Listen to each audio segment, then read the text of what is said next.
Hi folks, welcome to my abode. It's a rainy day, so not going to do too much with the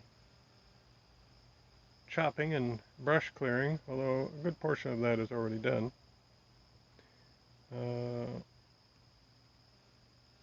figured today would be a good day to talk a bit about myself and my situation, or at least what it is that I intend to do here, and partly why.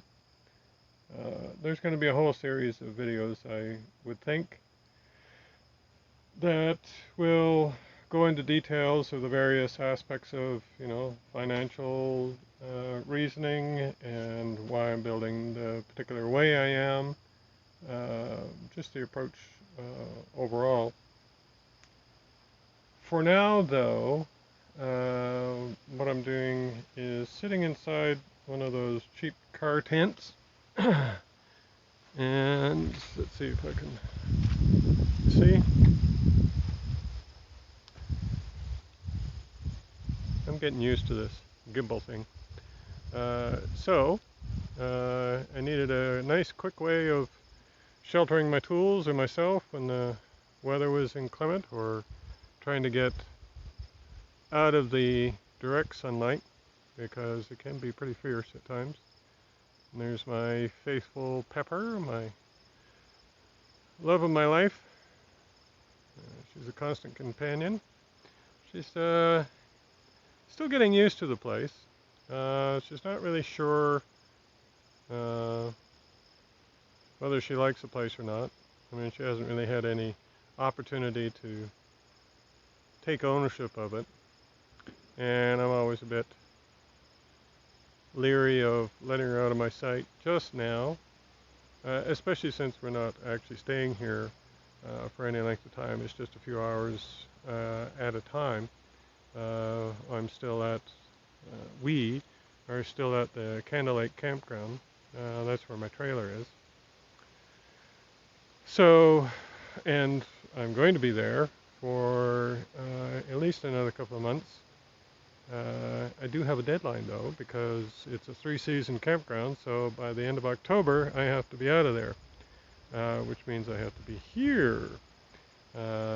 But in order to do that, I have to have my building permit in place, have a septic system permit in place. I have to have a permit for the trailer to be able to keep it on here.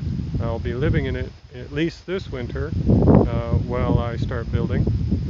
And of course I needed an entrance permit, but at least that one I got done.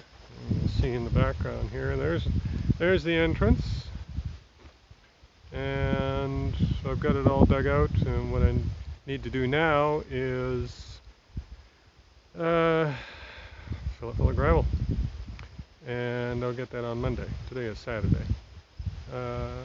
My math sucks though, so I'm going to need more fill than I really had anticipated.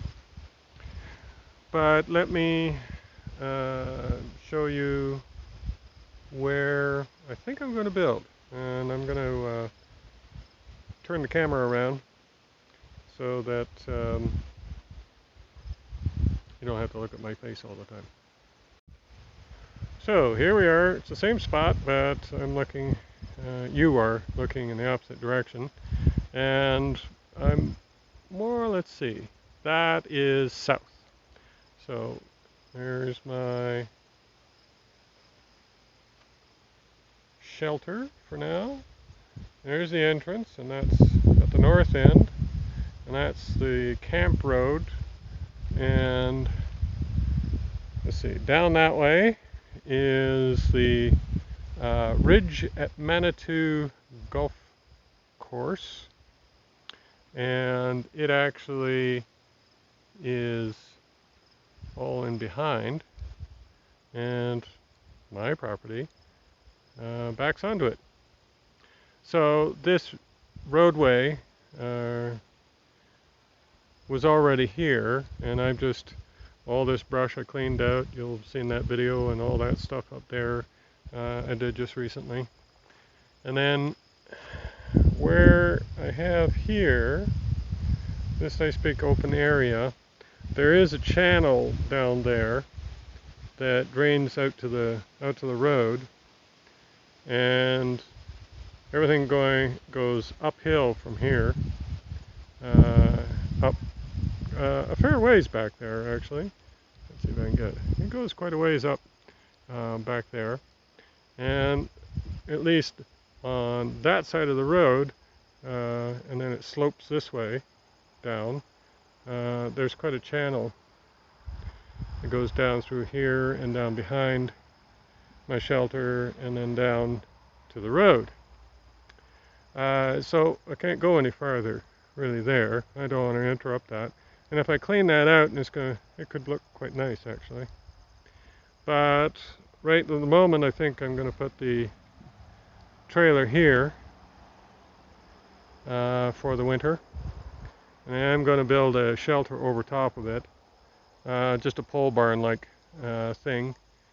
I wanted a roof over the trailer, and then eventually that'll be a workshop once I don't need the trailer anymore. But this would be a nice big area for parking and turning around vehicles. And then up here is where I want to build the house, I think. There's a beautiful big oak there, and I think that's going to be at the, let's see, the north end of the house. And just on the other side of it will be where I build. I'll have to clear a bunch of trees out, obviously. But it should work out all right. Excuse me. I don't know if you'll be able to see the stakes in there, or I've kind of roughly marked out where I'm going to put the house. There's one there. And so this will be the north end, and that's 24 feet across there, and then it's 60 feet that way. And you might be able to just see the other stakes back there. So it's narrow and long.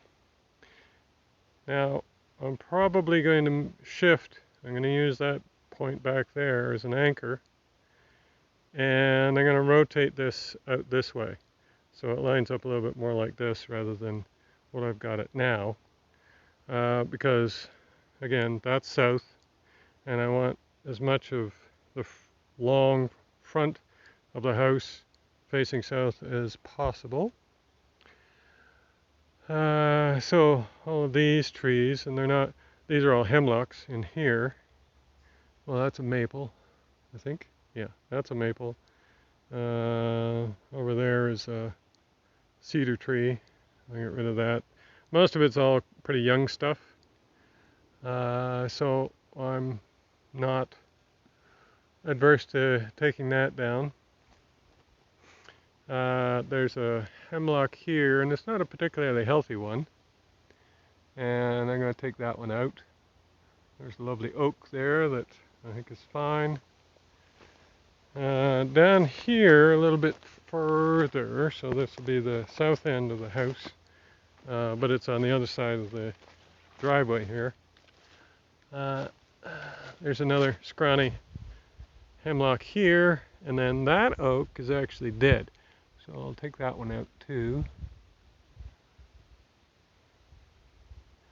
And then you see the trail, it's all overgrown like it was back here, and I cleared it out.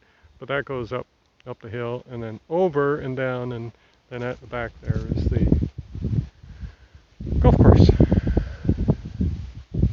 So this will be in here, and there's a beautiful oak right there. I'm going to leave that one.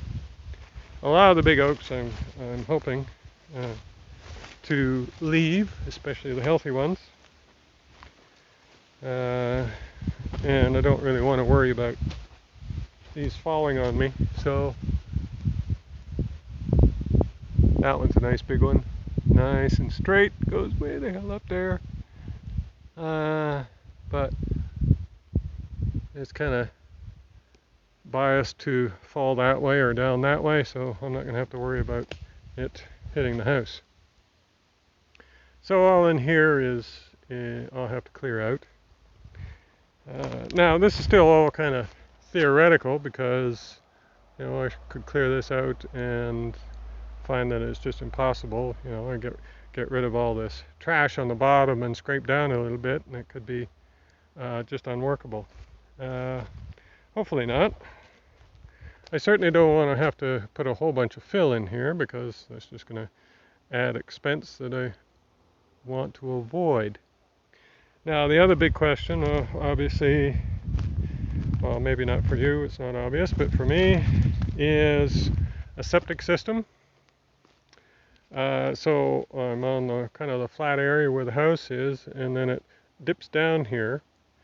I don't think you can see that on the camera. But it dips down here and then flattens out, and there's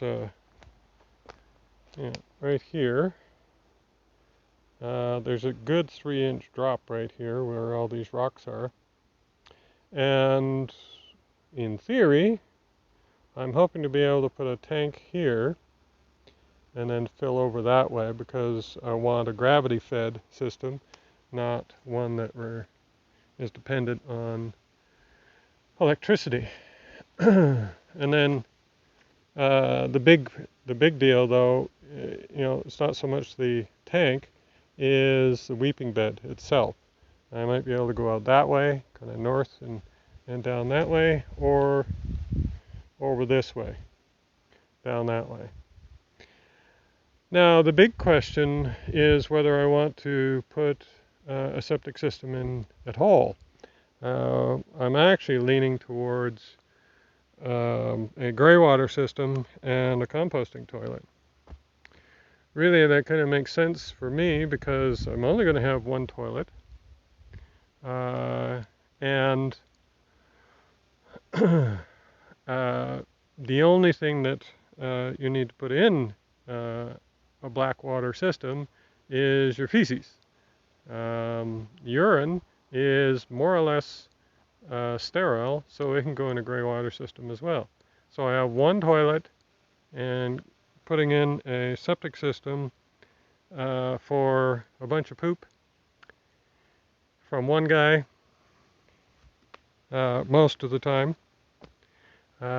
it just, I don't know, that doesn't make a lot of sense to me. And a gray water system, I'll be able to use the water for gardens and stuff. It should be quite good for that. We'll see, though.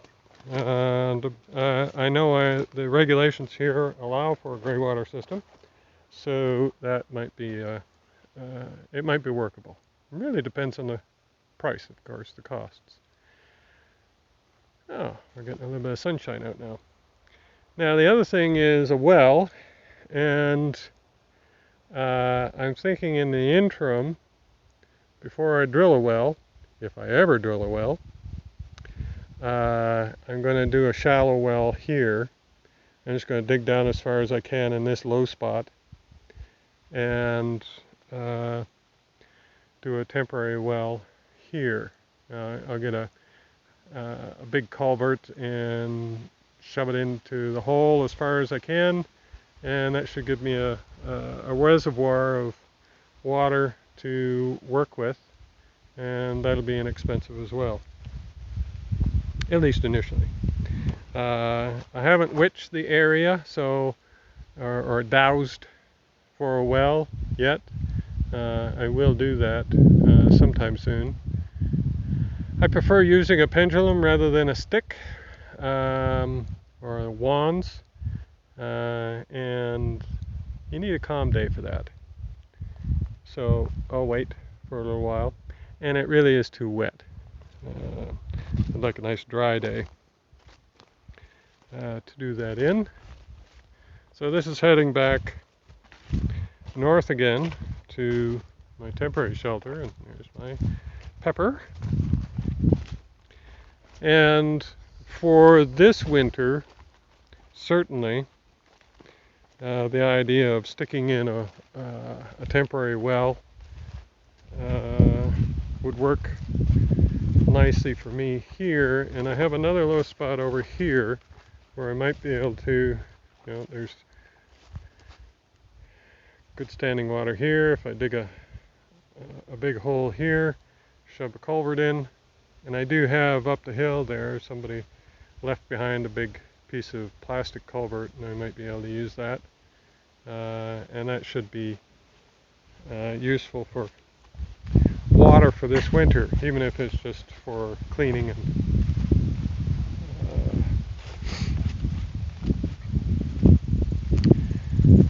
in the end, it really doesn't matter what water I get. I'm going to have to filter it and pass it through a UV system. Anyways, certainly for the bakery, I'll have to do that, because for the health department, I need 0, so no contaminants in the water at all. So it really doesn't matter where I get my water from, it's going to be filtered anyways. Alright, so back into my little tent here, and it's flickering because of the big contrast between me and the tent. So, what's my position right now? It's not bad. What I'm attempting to do here is probably a bit absurd. I'm trying to build a house with virtually no money, relatively speaking. I mean,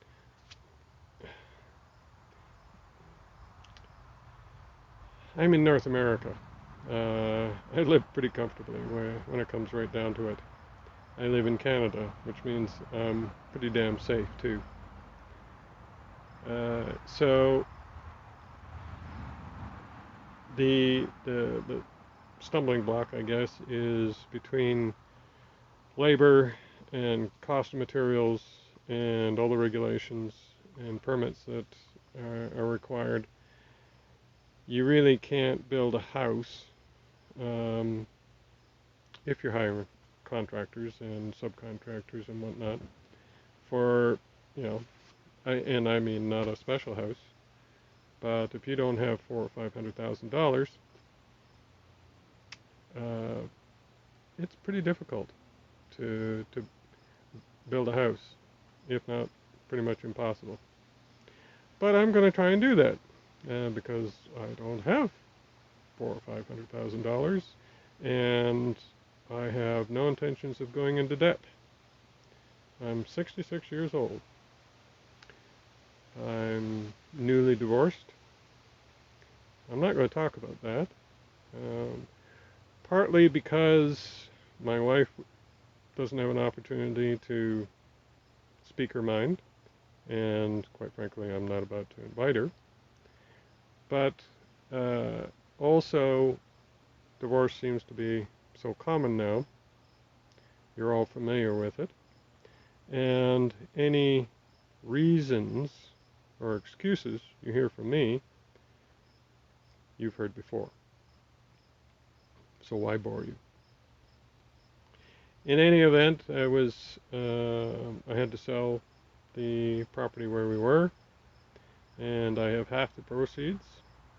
And I am a bit uncomfortable about talking money or sharing that with you, but I think it's important because one of the things that I am trying to demonstrate is that yes, you can build a house for a lot less than what you normally have to pay for right now.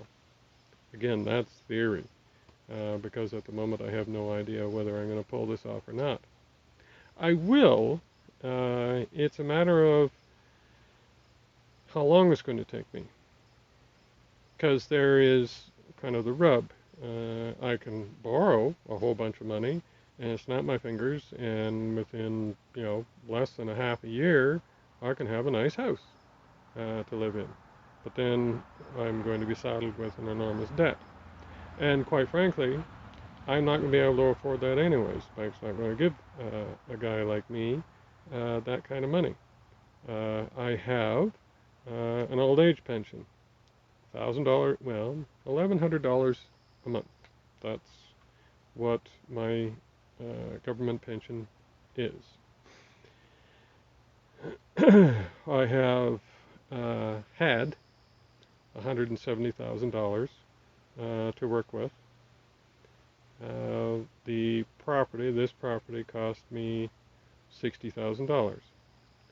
That's a bit high for what it is, but at the same time, you can't assess this based on just the usability of the property. I really like the property. I like the big trees. I like the shape of the property, and I really like the location. So you pay for it. Those are factors that have to be brought into play. So what that means is I have $110,000 to do everything else. And what that means is I have to live with that. I have to, make sure my truck stays useful. There will be tools that I have to either buy or rent. There are innumerable number of fees that I will have to pay for the various permits, building permits, septic permit, and all that. In some cases, I'll have to hire people to administer those. It'll just be safer to do that if I hire an expert to especially go through the permutations and the steps and all the fine details of the septic permit that I have to negotiate with the local conservation authority. I've hired a woman to draw up the plans that I came up with for a house. It's a very modest one. I'll show you the layout of that at some point. And then there's, I have to drill a well, maybe. The septic system, and really kind of the amount that you have to look at, or I'm looking at, is $10,000 chunks. So, a septic system, $10,000. A well, $10,000. Bringing in hydro, $10,000.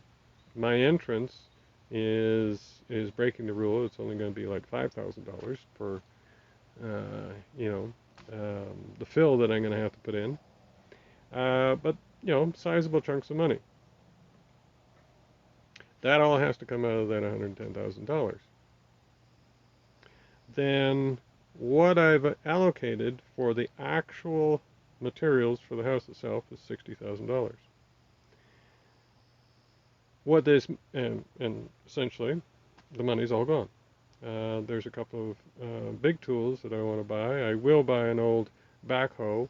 So I'm also going to get a small sawmill.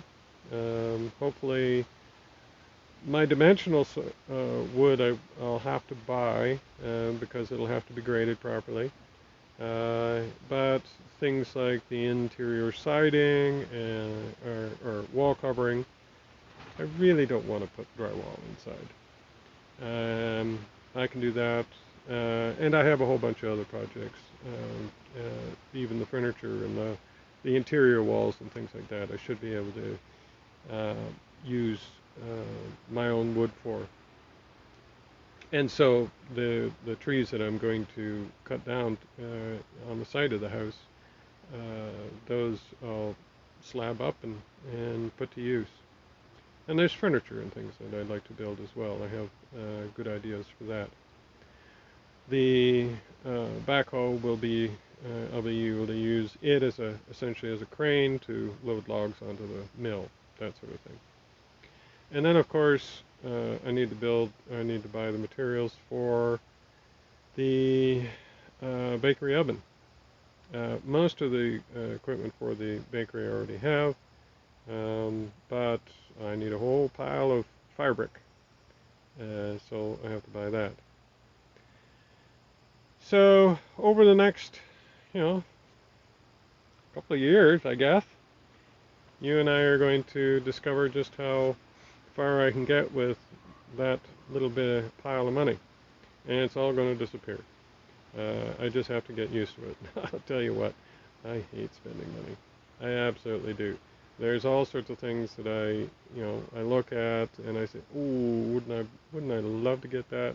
And then I get myself all worked up and I'm going to buy it, and then right at the last minute, I chicken out. I have done that so often, it's just absurd. But I really do have to get it firmly in mind that all that money that's sitting in the bank right now, all my paltry little bit, is going to go away. If I want a modest little house, and I think I have good ideas for how I want it to look eventually, then I just better get used to the fact that I'm dumping all that money. Now, having said that, with this little experiment, is going to be, once the money runs out, that's when things really slow down. I certainly hope by the time I am out of money, I have a solid, weatherproof, insulated shell that I can actually live in, and get the bakery set up so I can generate a wee bit of income, and that money just goes right back into the house to finish it off. Let's hope so. Stay tuned. It should be fun.